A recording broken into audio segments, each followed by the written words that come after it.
Mix by AG recording studio.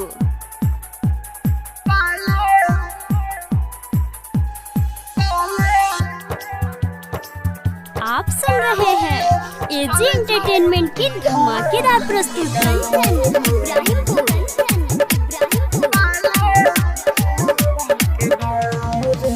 मलिया रे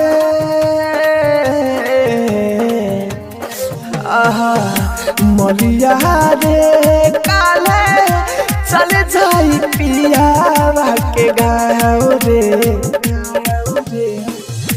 मलिया रे काले चल जाई पियावा के गाँव रे हाथे में मेहंदी चाहिए हाथे में मेहंदी चाहिए पियावा के घरे धरी आओ रे आहो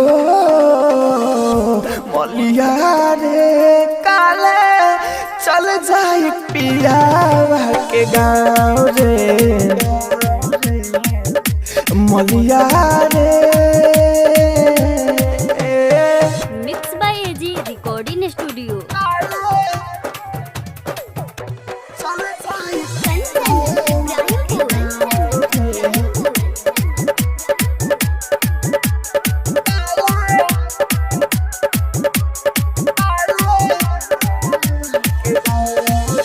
छोड़ के अकेला जाई करी कहा बोल रे भाई हम न जननी की ऐसे करी बेवफाई छोड़ के हमारा के जाई करी कहा बोल रे भाई हम न जननी की ऐसे करी बेवफाई तना अकेले जियाबे तना अकेले जियाबे मिली न दिला के छाव रे हो मलिया रे काले चल जाई पियावा के गाँव रे मलिया रे काले चल जाई पियावा के गाँव रे। आप सुन रहे हैं एजी एंटरटेनमेंट की धमाकेदार प्रस्तुति।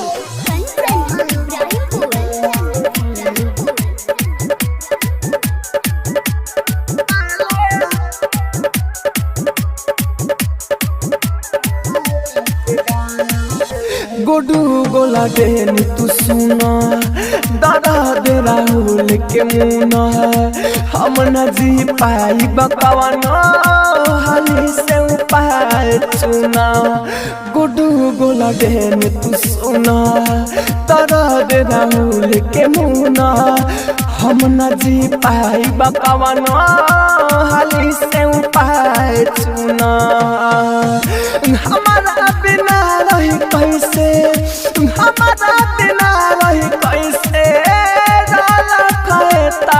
ना लगाओ रे हो मलिया रे काले चल जाई पियावा के गाँव रे मलिया रे काले चल जाई पियावा के गाँव रे। AG recording studio.